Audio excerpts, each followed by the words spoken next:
Hello everyone, मैं हूँ रिमिता और आज जिस मूवी की हम बात करेंगे वो है इंसीडियस चैप्टर 3। ये मूवी आई थी 2015 में। इंसीडियस चैप्टर 3 इस मूवी के राइटर ली वैनेल की डायरेक्टरल डेब्यू थी। सो दोस्तों, what are you waiting for? Just grab the cup of coffee and let's go to the interesting horror coaster ride. Insidious chapter 3 की कहानी लैम्बर्ट फैमिली की हॉन्टिंग के कई साल पहले की कहानी है, जहां पे teenager Quinn Brenner retired demonologist Elise Rainier के पास आती है ताकि वो अपनी गुजर चुकी माँ से कांटेक्ट कर सके। लेकिन एलिस ने अभी ये काम छोड़ दिया है क्योंकि क्वीन बहुत दूर से आई थी। ये देखते हुए एलिस उसे अपने घर के अंदर बात करने के लिए बुला लेती है।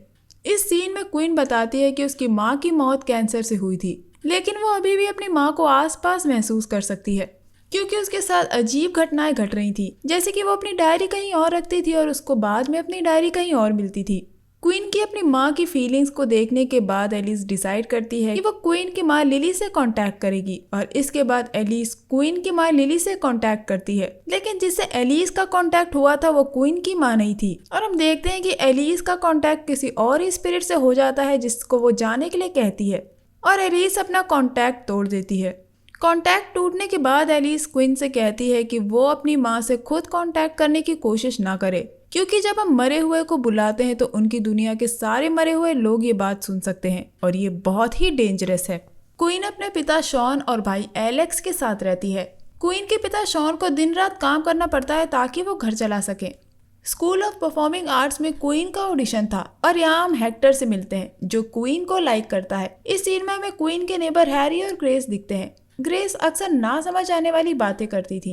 जब क्वीन ऑडिशन देने जाती है तो ऑडिशन रूम के बाहर उसे एक मिस्टीरियस आदमी खड़ा नजर आता है जो उसकी तरफ वेव कर रहा था, लेकिन तब क्वीन उस आदमी पे ज्यादा ध्यान नहीं देती। इसके बाद क्वीन ऑडिशन देने जाती है जहां वो अपनी लाइंस भूल जाती है जिसकी वजह से उसका सिलेक्शन नहीं होता। इसी बारे में क्वीन और उसकी फ्रेंड मैगी बात कर रहे होते हैं और जब वो वापस घर आ रहे होते हैं तो क्वीन को वापस वो मिस्टीरियस आदमी दिखाई पड़ता है जो वापस उसकी तरफ वेव कर रहा था, जिसकी वजह से क्वीन को कार पीछे से जोर से टक्कर मार देती है और उसका एक्सीडेंट हो जाता है। क्वीन को हॉस्पिटल में एडमिट करवाया जाता है। एडमिट होने के दौरान क्वीन खुद को अंधेरी दुनिया में पाती है और कुछ पल बाद उसे होश आ जाता है। हमें पता चलता है कि क्वीन के दोनों पैरों में कई फ्रैक्चर हो गए थे। 3 हफ्ते बाद उसे घर भेज दिया जाता है। अब वो व्हील चेयर पे थी जहाँ वो अपनी बिल्डिंग में ग्रेस से मिलती है। ग्रेस यहाँ क्वीन को मैन हु कांट ब्रीथ वाले आदमी के बारे में बताती है जो क्वीन का नाम पुकार रहा था और ग्रेस बताती है कि वो आदमी इस वक्त वही है। क्योंकि ग्रेस बहुत ही कंफ्यूजिंग बातें किया करती थी इसीलिए क्वीन उस पर ज्यादा ध्यान नहीं देती।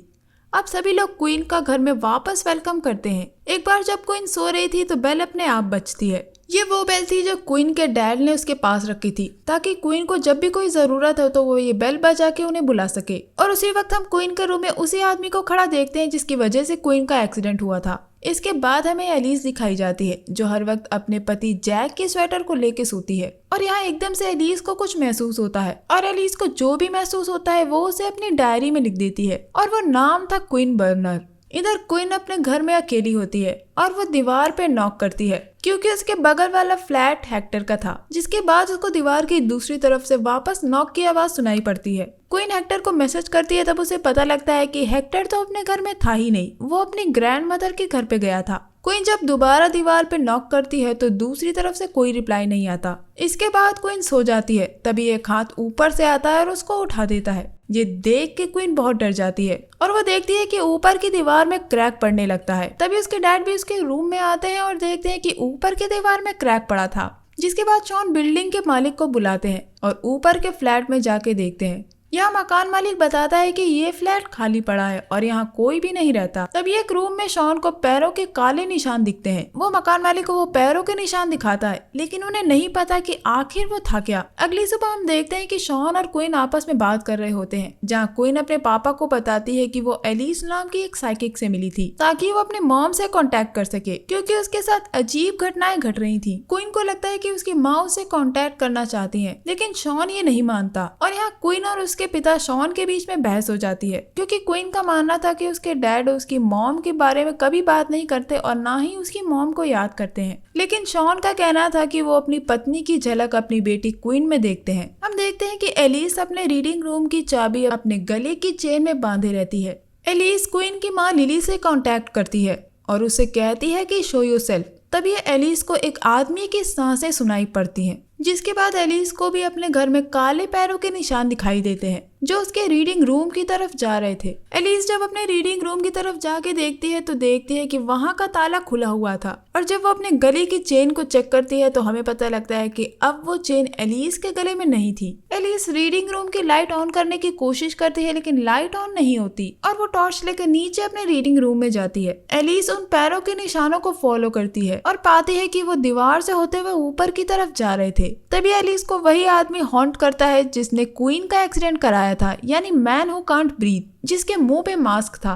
क्वीन अपनी दोस्त मैगी के साथ वीडियो कॉल कर रही होती है। जब मैगी पूछती है कि क्या तुम्हारे बगल में हेक्टर खड़ा है, जबकि वहाँ कोई नहीं होता, तभी क्वीन अपने रूम में मैन हु कांट ब्रीथ को खड़ा हुआ देखती है जो एक पल बाद नीचे गिर जाता है, और जब क्वीन चेक करती है तो वहाँ कोई नहीं होता। हम देखते हैं कि वो आदमी क्वीन को अपने बेड से उठा के नीचे फेंक देता है और क्वीन उसके पैरों को खिड़की की तरफ जाते देखती है। वो आदमी सारी लाइट्स, पर्दे, लैपटॉप की लाइट और दरवाजा बंद कर देता है, जिससे उस रूम में एकदम अंधेरा हो जाता है और अब वो क्वीन को हॉन्ट करता है। उसी वक्त उसके पिता घर लौटते हैं और वो क्वीन की आवाज सुनते हैं। वो क्वीन के रूम की तरफ भागते हैं और देखते हैं कि क्वीन की गर्दन में चोट आ गई थी। इसके बाद हम देखते हैं जहाँ शॉन और हैरी बैठे होते हैं और यहाँ हमें पता लगता है कि ग्रेस की मौत हो गई है। ऊपर क्वीन अपने फ्लैट में सो रही होती है और जब वो उसकी आंख खुलती है तो वो खुद को ऊपर की फ्लोर पे पाती है, फ्लैट 514 के सामने। इसके बाद क्वीन लिफ्ट के पास जाती है ताकि वो नीचे के फ्लोर में अपने फ्लैट में जा सके, और तभी हम देखते हैं कि पीछे से मैन हु कांट ब्रीथ आता है जो क्वीन की व्हीलचेयर को चलाते हुए फ्लैट 154 के अंदर ले जाके पटक देता है और क्वीन नीचे गिर जाती है। तभी क्वीन वहाँ अपने सामने एक औरत को रेंगता हुआ अपने पास आता देखती है जिसके हाथ पैर नहीं होते और आंखों की जगह स्किन चढ़ी होती है। तब क्वीन जोर से अपने डैड को पुकारती है और अपने हाथ को फ्लोर पे पटकती है, जिसकी वजह से नीचे ये आवाज उसके डैड को सुनाई पड़ती है और वो भागते हुए ऊपर के फ्लोर में आते हैं। अब क्वीन वापस अपने डैड को वही पैरों के निशान दिखाती है जो कि खिड़की की तरफ जा रहे थे। जब शॉन खिड़की के बाहर देखते हैं तो वो आदमी नीचे गिरा हुआ नजर आता है। क्वीन खिड़की के बाहर देखती है तो वो आदमी उसको नीचे की ओर खींच लेता है, लेकिन क्वीन के डैड किसी तरह क्वीन को बचा लेते हैं।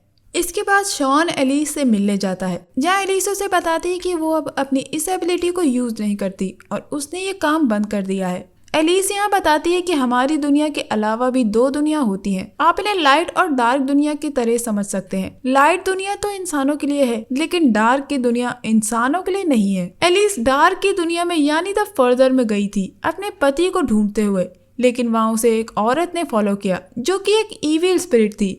अब एलिस जब भी उस दुनिया से कांटेक्ट करने की कोशिश करती है तो उस औरत की आवाज उसे अपने सर में गूंजती हुई सुनाई देती है जो कहती है कि वो उसे मार देगी। तब शॉन एलिस से कहता है कि कम से कम वो क्वीन से बात कर ले, जिसके बाद एलिस क्वीन के घर जाती है ताकि उससे बात कर सके। एलिस कहती है कि उसे क्वीन का विजन आया था जहाँ क्वीन डार्क में खड़ी थी और उसे मैन हु कांट ब्रीथ यानी मास्क वाला आदमी उसकी तरफ बढ़ते हुए दिखा था और एलिस उस डार्क दुनिया में जा चुकी है। एलिस क्वीन को बताती है कि जब तुम वहां जाते हो तो वो तुम्हें फॉलो करते हैं। अब एलिस उस आत्मा से कांटेक्ट करती है जिसने अपने आप को क्वीन से जोड़ लिया था और एलिस फर्दर की दुनिया में पहुंच जाती है जहां वो उस आदमी को ढूंढने लगती है। वहां एलिस को एक औरत की आत्मा दिखती है जिससे एलिस पूछती है कि मैन हु कांट ब्रीथ कहाँ है। तब उस औरत की आत्मा कहती है कि वो उसे अपसेट नहीं करना चाहती। ये सुनने के बाद एलिस आगे बढ़ जाती है। एलिस फर्दर की दुनिया में उसी बिल्डिंग में थी जहाँ क्वीन का फ्लैट था और अब एलिस को वही लाल दरवाजा दिखता है। इस बार ये लाल दरवाजा था लिफ्ट, जिससे एलिस एक घर में उस आदमी को ढूंढते हुए पहुंचती है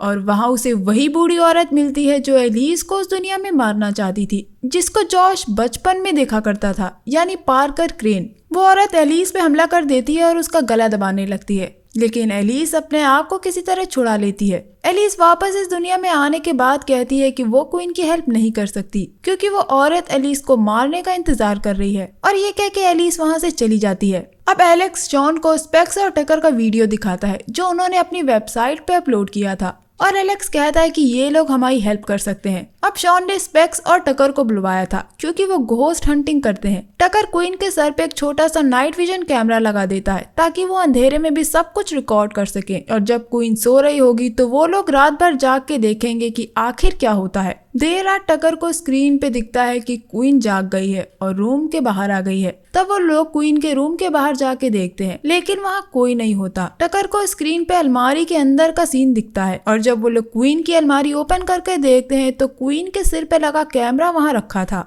क्वीन एकदम से टकर के पीछे नजर आती है और उन लोगों पे हमला कर देती है। वो खुद के प्लास्टर को तोड़ के हटा देती है और अपने डैड की तरफ बढ़ती है। जब उसके पैरों की हड्डियां टूटने की आवाजें आती हैं, वो अपने डैड से कहती है कि वो बुरा पिता है, उनकी वजह से लिली को मरना पड़ा। ये कहने के बाद क्वीन खुद का गला काटने ही वाली होती है, लेकिन वो लोग उसे पकड़ लेते हैं और क्वीन को बांध देते हैं। दूसरी तरफ हम कार्ल को एलिस से मिलता देखते हैं। कार्ल यहाँ पे एलिस को जॉश के बचपन की फोटोज दिखा रहा था। यहाँ हमें पता लगता है कि जब एलिस ने जॉश को बचाया था तो वो बूढ़ी औरत यानी पार्कर क्रेन ने एलिस से कहा था कि एक दिन तो मेरे ही हाथों मरोगी। इसीलिए अब एलिस अपने गिफ्ट यानी अपनी पावर को यूज करना नहीं चाहती। कार्ल उसे कहता है कि एलिस उस औरत से ज्यादा पावरफुल है क्योंकि एलिस जिंदा है। जॉश की तरह कई दूसरे लोग हैं जिन्हें एलिस की जरूरत है। इधर स्पेक्स और टकर बताते हैं कि वो इसमें क्वीन की कोई मदद नहीं कर सकते क्योंकि ऐसा कुछ भी उन्होंने कभी नहीं देखा। ये सुनने के बाद शॉन स्पेक्स और टकर को अपने घर में नहीं देखना चाहता। तभी वहाँ एलिस आ जाती है और वो शॉन से कहती है कि उन्हें स्पेक्स और टकर की हेल्प की जरूरत पड़ेगी। वो लोग उस रात एलेक्स को वहाँ से बाहर भेज देते हैं ताकि वो ये सब ना देख सके। अब एलिस बताती है कि ये एंटिटी बहुत पावरफुल है। ये स्पिरिट बहुत टाइम पहले इस बिल्डिंग में रहा करती थी जो अब उसको स्ट्रॉन्ग बना रही है।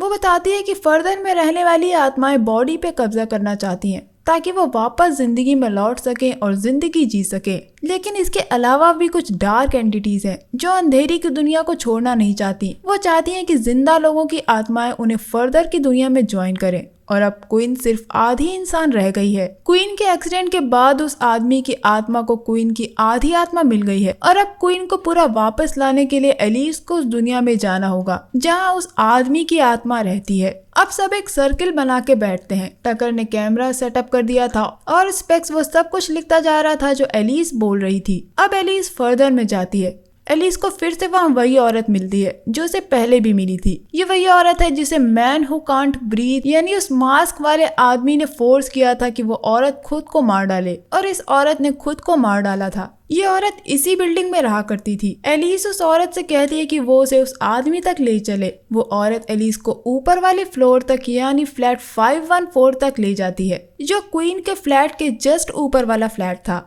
उस औरत की आत्मा एलिस को बताती है कि उस आदमी की आवाजें उसे अपने सर में सुनाई देती थी, लेकिन खुद को मार के भी वो मैन हु कांट ब्रीथ से छुटकारा नहीं पा सकी क्योंकि खुद को मार लेने के बाद भी उस आदमी से छुटकारा नहीं पाया जा सकता। वो बताती है कि वो कभी उस आदमी की पेट थी, लेकिन अब उस आदमी को न्यू पेट मिल गया है और अब उस आदमी की जो नई पेट है वो है क्वीन की आत्मा। एलिस उस औरत से कहती है कि अब उसकी आत्मा फ्री है। एलिस जब उस फ्लैट में जाती है तो वहाँ उसको एक आदमी बैठा नजर आता है। तभी एलिस पे वही बूढ़ी औरत यानी ब्राइड इन ब्लैक हमला कर देती है। ब्राइड इन ब्लैक यानी कि पार्कर क्रेन की आत्मा जो एलिस का गला दबाने लगती है। तभी एलिस को कार्ल की कही हुई बात याद आती है कि तुम उस औरत से ज्यादा पावरफुल हो, और एलिस उस औरत को दूर फेंक देती है। जब एलिस उस आदमी की आत्मा के पास जाती है तो वो देखती है कि वो आत्मा किसी और की नहीं बल्कि उसके पति जैक की थी। ये देख के एलिस बहुत ही खुश होती है। तब उसका पति कहता है कि एलिस को भी उसके साथ हमेशा के लिए रहना चाहिए। वो एलिस को कहता है कि वो खुद को मार ले, जिसके बाद वो और एलिस एक साथ रह सकेंगे। और तब एलिस समझ जाती है कि ये उसकी पति की स्पिरिट नहीं है क्योंकि वो एलिस को ऐसा करने को कभी नहीं कहेगा। एलिस उस ब्लेड से उस आदमी के फेस पे वार कर देती है और वो स्पिरिट उसके पति की नहीं बल्कि मैन हु कांट ब्रीथ था, जिससे एलिस पूछती है कि क्वीन कहाँ है। तब हम देखते हैं कि क्वीन की आत्मा रेंगती हुई आती है जिसकी आंखें नहीं थी।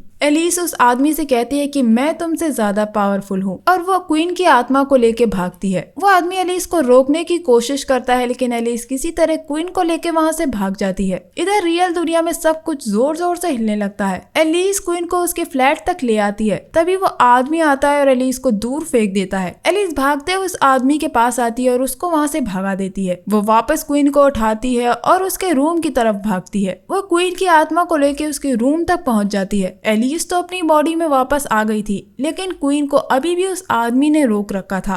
अब एलिस रियल दुनिया से क्वीन को वापस अपनी दुनिया में बुलाती है। वो कहती है कि रियल दुनिया ही उसका घर है, डार्क वर्ल्ड उसके लिए नहीं है। इसके बाद हमें पता चलता है कि क्वीन अब मर रही थी। हम देखते हैं कि दूसरी दुनिया में क्वीन के हाथ पूरी तरह बनने लगे थे। एलिस उन लोगों से कहती है कि वो लोग क्वीन को पकड़े रखें। तभी एलिस का कांटेक्ट ग्रेस की आत्मा से होता है। ग्रेस की आत्मा एलिस से कुछ कहना चाह रही थी। वो एलिस को क्वीन की डायरी के बारे में बताती है। तभी एलिस को क्वीन की डायरी मिलती है जिसमें क्वीन की माँ लिली का लेटर था जो उसने अपनी बेटी क्वीन के लिए लिखा था ताकि वो अपने ग्रेजुएशन डे पे इस लेटर को पढ़े। लेकिन लिली की आत्मा चाहती थी कि क्वीन को ये लेटर पहले ही मिल जाए, इसीलिए लिली ने क्वीन तक पहुंचने की कोशिश की। अब एलिस लिली की आत्मा को बुलाती है ताकि वो अपनी बेटी क्वीन की हेल्प कर सके। हम देखते हैं कि फर्दर की दुनिया में लिली क्वीन की हेल्प करने के लिए आती है और वो क्वीन के कानों में कुछ कहती है ताकि क्वीन जाग जाए। और तभी क्वीन की आंखें खुलती हैं और वो उस आदमी का मास्क उतार देती है जिससे वो आदमी सांस नहीं ले पाता और क्वीन को छोड़ के चला जाता है। और अब क्वीन रियल दुनिया में अपने बॉडी में वापस आ जाती है। क्वीन के वापस इस दुनिया में आने के बाद एलिस बताती है कि इस बार उसकी हेल्प लिली ने की जो कि क्वीन से कुछ कहना चाहती है। एलिस उन्हें बताती है कि लिली कह रही है कि उसने क्वीन के ऑडिशन को देखा था। क्वीन जब ऑडिशन दे रही थी तो उसकी माँ की आत्मा वहीं बैठी हुई थी। उसको अपनी बेटी पे गर्व है। वो क्वीन और शॉन से कहती है कि वो लिली को दूसरी दुनिया में ढूंढने की कोशिश ना करें क्योंकि भले ही वो लिली को देख ना सकें लेकिन लिली हमेशा उनके आसपास ही रहेगी और वो जब भी कंफ्यूज या अकेले होंगे तो वो उनके कानों में विस्पर करके अपनी बात कहेगी। एट द एंड क्वीन अपनी माँ की स्पिरिट से बात कर पाई। आखिरकार एलिस ने इस बार भी क्वीन को फर्दर की दुनिया से बाहर निकाल लिया था, लेकिन इस बार एलिस की हेल्प लिली ने भी की और कार्ल ने भी। कार्ल एलिस का सच्चा दोस्त था। कार्ल नहीं चाहता था कि एलिस कमजोर पड़ जाए, इसीलिए कार्ल ने एलिस पे विश्वास दिखाया और कहा कि जॉश की तरह दूसरे लोगों को भी एलिस की जरूरत है। अब एंड सीन में हम देखते हैं कि एलिस पेक्स और टकर से कहती है कि उन्हें साथ काम करना चाहिए। हालांकि ये काम बहुत डेंजरस है और इसमें एलिस की जान भी जा सकती है, लेकिन एलिस का कहना था कि एक न एक दिन तो हर को मरना ही है। एलिस अपने घर में अपने पति जैक की स्वेटर ढूंढ रही होती है और तभी उसे वो स्वेटर अपने बेड पे मिलती है। एलिस अपने हस्बैंड को लव यू कहती है और तभी वो देखती है कि उसका डॉग किसी इनविजिबल एंटिटी को देख के भौंक रहा होता है और तभी में एलिस के पीछे रेड फेस डीमन दिखता है, वही डीमन जिसने डॉल्टन को पोजेस किया था। और यहाँ मूवी एंड हो जाती है। दोस्तों, आपको याद होगा एलिस ने कहा था कि क्वीन की आधी आत्मा उस आदमी यानी मैन हू कांट ब्रीथ के पास है। दरअसल ये वही वक्त था जब क्वीन का एक्सीडेंट हुआ था और कुछ पल के लिए क्वीन अंधेरी दुनिया में चली गई थी। उसी वक्त उस मास्क वाले आदमी ने क्वीन की आधी आत्मा को पोजेस कर लिया था और उसी दुनिया में कैद कर लिया था। जब क्वीन अपना ऑडिशन देने गई थी तो हम वहाँ जेम्स वॉन को देख सकते हैं जो कि क्वीन का ऑडिशन ले रहे थे। दोस्तों, मैंने ये पार्ट काफी टाइम बाद देखा है और जब मैंने इस पार्ट में मैन हू कांट ब्रीथ की इमेज देखी तो मुझे कॉन्जरिंग 2 के बिल विल्किंस की घोस्टली इमेज और मैन हू कांट ब्रीथ के घोस्टली इमेज में सिमिलैरिटी दिखाई दी। आपको याद होगा कॉन्जरिंग 2 में जब लॉरेन ने बिल विल्किंस की स्पिरिट से कांटेक्ट किया था तो वो भी मास्क पहने हुए था और इंसीडियस चैप्टर 3 में भी जिस घोस्टली इमेज को दिखाया गया है उसके अपीयरेंस में भी वो मास्क पहने हुए हैं। ये दोनों ही घोस्ट मास्क पहने नजर आते हैं जो कि इन दोनों के बीच में एक सिमिलैरिटी है। दोस्तों, इस मूवी में एलिस के पास जो डॉग है उसका नाम है वॉरेन। जेम्स वॉन ने इसके जरिए फेमस डिमनोलॉजिस्ट और साइकिक एड और लॉरेन वॉरेन को एक छोटा सा शाउट आउट दिया है। तो दोस्तों, ये था मेरा मूवी एक्सप्लेनेशन इंसीडियस चैप्टर 3 को लेके। उम्मीद करती हूँ आपको ये मूवी एक्सप्लेनेशन पसंद आया होगा। If you like my work and love my effort, just subscribe to my channel and press the bell icon to get all the notification। तो दोस्तों, चलिए मिलते हैं एक और इंटरेस्टिंग हॉरर कोस्टर राइड के साथ। तब तक के लिए अपना बहुत ख्याल रखिए। Stay safe, keep hunting, lots of love.